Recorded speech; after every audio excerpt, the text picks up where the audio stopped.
Xin chào tất cả mọi người, lại là tôi đây. Hôm nay chúng ta sẽ cùng nhau khám phá những nơi lạnh giá nhất trên trái đất cực Bắc và cực Nam. Hãy tưởng tượng trái đất như một con quay với Bắc Cực ở trên và Nam Cực ở dưới. Hai vùng này giống như những chiếc máy điều hòa khổng lồ của hành tinh, rất quan trọng nhưng lại rất khác nhau. Nhiều người nghĩ Bắc Cực và Nam Cực giống nhau, chỉ là những nơi rộng lớn, trắng xóa và lạnh giá. Nhưng điều đó không đúng. Bắc Cực là một đại dương đóng băng được bao quanh bởi đất liền. Nam Cực là một lục địa đóng băng được bao quanh bởi đại dương. Sự khác biệt đơn giản này tạo ra hai thế giới riêng biệt với động vật, khí hậu và quy tắc sinh tồn độc đáo. Hiểu về hai cực này là chìa khóa để hiểu về sức khỏe của hành tinh chúng ta. Băng ở cả hai cực giúp kiểm soát nhiệt độ và mực nước biển của trái đất. Hãy nghĩ chúng như những viên đá khổng lồ trong ly nước của trái đất vậy. Nếu chúng tan quá nhanh, mực nước biển sẽ dâng cao và khí hậu sẽ thay đổi. Các nhà khoa học đang theo dõi chúng rất chặt chẽ để tìm manh mối về quá khứ của chúng ta và những lời cảnh báo cho tương lai. Hôm nay chúng ta sẽ khám phá địa lý, gặp gỡ các loài động vật cư trú và tìm hiểu tại sao việc bảo vệ những thế giới mong manh này lại quan trọng. Hãy sẵn sàng cho một cuộc phiêu lưu hấp dẫn. Đến cuối cùng, bạn sẽ thấy tại sao hai cực này lại đặc biệt đến vậy. Chúng không phải là những vùng đất hoang vắng, chúng là những phần năng động, tươi đẹp và quan trọng của ngôi nhà chúng ta. Hãy cùng bắt đầu cuộc thám hiểm và khám phá những bí ẩn của Bắc Cực và Nam Cực nhé. Hãy cùng tìm hiểu điều gì làm cho những nơi này khác biệt đến vậy. Bắc Cực là một đại dương rộng lớn, chủ yếu được bao phủ bởi băng biển, được bao quanh bởi đất liền từ các quốc gia như Canada, Nga và Na Uy. Đại dương dưới lớp băng này giữ cho khí hậu Bắc Cực ít khắc nghiệt hơn một chút.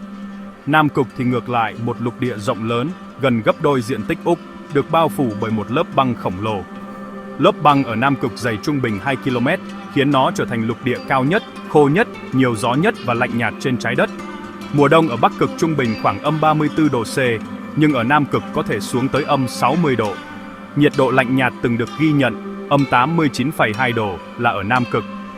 Băng biển ở Bắc Cực phát triển và khô lại theo mùa, trong khi lớp băng ở Nam Cực chủ yếu là vĩnh cửu và chứa khoảng 90% tổng lượng băng trên trái đất. Nếu tất cả băng ở Nam Cực tan chảy, mức nước biển sẽ dâng cao 60 mét. Vì vậy, trong khi cả hai cực đều được định nghĩa bởi băng, băng ở Bắc Cực là băng nổi và theo mùa, còn băng ở Nam Cực là một lớp băng khổng lồ nằm trên đất liền. Sự khác biệt này định hình mọi thứ khí hậu, động vật hoang dã và thậm chí cả cách băng phản ứng với biến đổi khí hậu. Đại dương ở Bắc Cực làm dịu nhiệt độ, trong khi khối đất liền ở Nam Cực chỉ trở nên lạnh hơn. Băng ở Bắc Cực đến rời đi, nhưng băng ở Nam Cực là cổ xưa và khổng lồ. Những khác biệt này làm cho hai cực trở thành hai trong số những môi trường độc đáo nhất trên trái đất. Hiểu về địa lý của chúng là bước đầu tiên để hiểu tầm quan trọng của chúng. Tiếp theo, hãy cùng gặp gỡ các loài động vật coi những thế giới băng giá này là nhà. Sẵn sàng chưa? Đi thôi!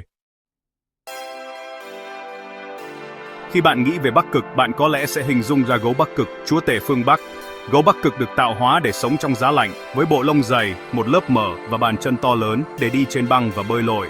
Chúng dựa vào băng biển để săn hai cẩu, điều này khiến chúng đặc biệt dễ bị tổn thương khi băng tàn. Nhưng Bắc Cực còn là nhà của nhiều loài hơn là chỉ gấu Bắc Cực. Có cáo Bắc Cực, được ngụy trang hoàn hảo bằng màu trắng và những đàn tuần lộc di cư qua lãnh nguyên. Bò sa hương với bộ lông xù xì, hai cẩu, hai mã và cú tuyết đều phát triển mạnh ở đây. Đại Tây Dương sống động với các loài cá voi như cá voi trắng và kỳ lân biển narwhal. Tất cả các loài động vật này đều phụ thuộc vào băng biển, đó là nền tảng của sự sống ở đây. Tảo phát triển dưới lớp băng cung cấp thức ăn cho các loài giáp xác nhỏ, rồi các loài giáp xác này lại là thức ăn cho cá lại là thức ăn cho hai cẩu, và hai cẩu là thức ăn cho gấu Bắc Cực. Nếu băng biến mất, toàn bộ chuỗi thức ăn sẽ gặp nguy hiểm. Bắc Cực là một sự cân bằng mong manh và các loài động vật của nó đang ở tuyến đầu của biến đổi khí hậu. Mọi sinh vật, từ sinh vật phù du đến gấu Bắc Cực đều được kết nối bởi băng. Bắc Cực không chỉ lạnh, nó tràn đầy sự sống, tất cả đều phụ thuộc vào một thế giới băng giá, mỏng manh. Khi băng tan, những loài động vật này đối mặt với một tương lai không chắc chắn. Bảo vệ Bắc Cực có nghĩa là bảo vệ toàn bộ mạng lưới sự sống. Bây giờ hãy cùng đi về phía Nam đến Nam Cực, quê hương của chim cánh cụt. Bạn sẽ không tìm thấy gấu Bắc Cực ở đây, nhưng bạn sẽ tìm thấy chim cánh cụt hoàng đế, loài chim cánh cụt cao nhất và nặng nhất trong tất cả các loài. Chúng sinh sản trong mùa đông khắc nghiệt của Nam Cực, với những con đực túm tụm lại với nhau để bảo vệ chúng khỏi giá lạnh. Nam Cực hầu như không có động vật trên cạn. Loài lớn nhất là một loài côn trùng nhỏ bé, không cánh.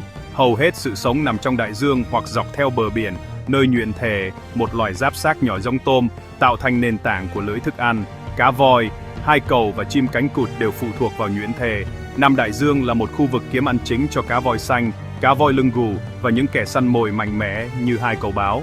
Cuộc sống ở đây rất khắc nghiệt, và mỗi loài động vật đều là một phần của cuộc đấu tranh sinh tồn đầy kịch tính. Không giống như Bắc Cực, hầu hết sự sống ở Nam Cực đều dựa vào biển. Đất liền quá lạnh và cằn cỗi đối với các loài động vật lớn, vì vậy đại dương là nơi diễn ra mọi hoạt động. Sức khỏe của Nam Đại Dương rất quan trọng đối với toàn bộ hệ sinh thái Nam Cực. Khi nói đến thực vật, hai cực không thể khác nhau hơn. Lãnh nguyên Bắc Cực bùng nổ sự sống trong mùa hè ngắn ngủi của nó, với hơn 1.700 loài thực vật cung cáp, cây bụi, rêu, đỉa y và thậm chí cả hoa dài. Tuy nhiên, không có cây cao, mặt đất bị đóng băng ngay dưới bề mặt. Ngược lại, Nam Cực là một sa mạc địa cực thực sự, 98% được bao phủ bởi băng, chỉ có 2 loài thực vật có hoa, và chúng chỉ mọc ở những nơi ấm áp nhất. Phần còn lại là rêu, đỉa y và tào bám vào những tảng đá lộ thiên. Sự khác biệt này cũng định hình cuộc sống của con người. Bắc Cực đã là nhà của các dân tộc bản địa trong hàng ngàn năm, người Inuit, Sami và những người khác, những người đã thích nghi với môi trường khắc nghiệt. Ngày nay, khoảng 4 triệu người sống ở Bắc Cực, pha trộn cuộc sống hiện đại với những cách sống truyền thống. Bắc Cực là một quê hương, mặt khác Nam Cực không có dân số bản địa, chỉ có các nhà khoa học và nhân viên hỗ trợ sống tạm thời ở đó tại các trạm nghiên cứu. Nam Cực được quản lý bởi một hiệp ước quốc tế và dành riêng cho khoa học và hòa bình. Nó không phải là một ngôi nhà mà là một phòng thí nghiệm cho thế giới.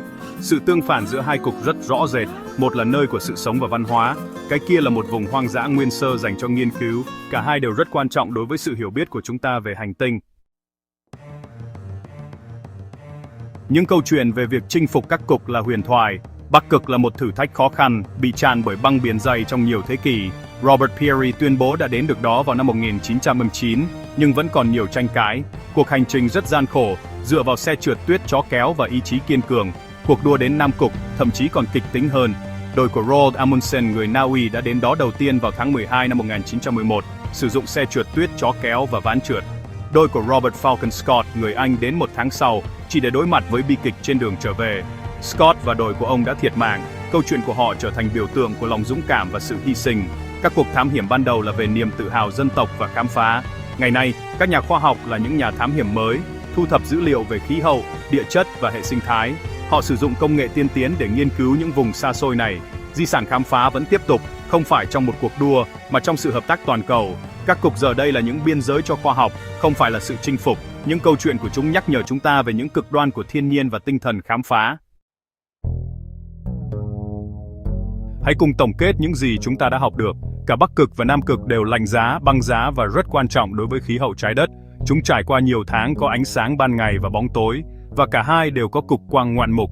Nhưng sự khác biệt của chúng thậm chí còn quan trọng hơn. Bắc Cực là một đại dương đóng băng được bao quanh bởi đất liền. Nam Cực là một lục địa đóng băng được bao quanh bởi đại dương. Điều này định hình mọi thứ khí hậu, động vật hoang dã và sự hiện diện của con người. Bắc Cực ấm hơn, ẩm ướt hơn và là nhà của gấu Bắc Cực, cáo Bắc Cực và tuần lộc. Nam Cực lạnh hơn, khô hơn và là nhà của chim cánh cụt, hai cầu báo và hầu như không có thực vật trên cạn. Bắc Cực có 4 triệu cư dân và các nền văn hóa cổ xưa. Nam Cực không có người bản địa, chỉ có các nhà khoa học. Nếu bạn thấy một con gấu Bắc Cực và một con chim cánh cụt cùng nhau trong một bộ phim hoạt hình, bạn biết điều đó là không thể.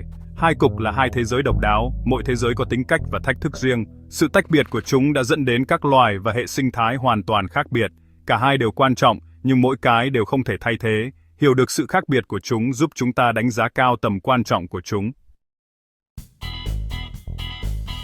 Sẵn sàng cho một vài sự thật thú vị về các cực chưa? Bắc Cực và Nam Cực không cố định, các cực từ trường di chuyển, với Bắc Cực đang di chuyển về phía Siberia. Bắc Cực của ông già Noel là băng nổi, nếu ông sống ở Nam Cực, ông sẽ ở trên đất liền vững chắc. Nam Cực có những ngọn núi An, dãy Gamburtsev bị chôn vùi dưới hàng km băng. Nó cũng là sa mạc lớn nhất thế giới, với hầu như không có lượng mưa. Từ Arctic, Bắc Cực, xuất phát từ tiếng Hy Lạp có nghĩa là gầu, theo chòm sao, không phải con vật. Antarctica, Nam Cực có nghĩa là đối diện với Bắc Cực. Ở Bắc Cực, mọi hướng đều là phía Nam, ở Nam Cực, mọi hướng đều là phía Bắc. Không có loài bò sát hoặc lượng cư nào sống ở cả hai cực vì quá lạnh. Nam Cực có những thung lũng khô trông giống sao Hoa hơn trái đất. NASA thậm chí còn thử nghiệm thiết bị sao Hoa ở đó. Các cực đầy những điều bất ngờ, cho thấy hành tinh của chúng ta tuyệt vời đến mức nào.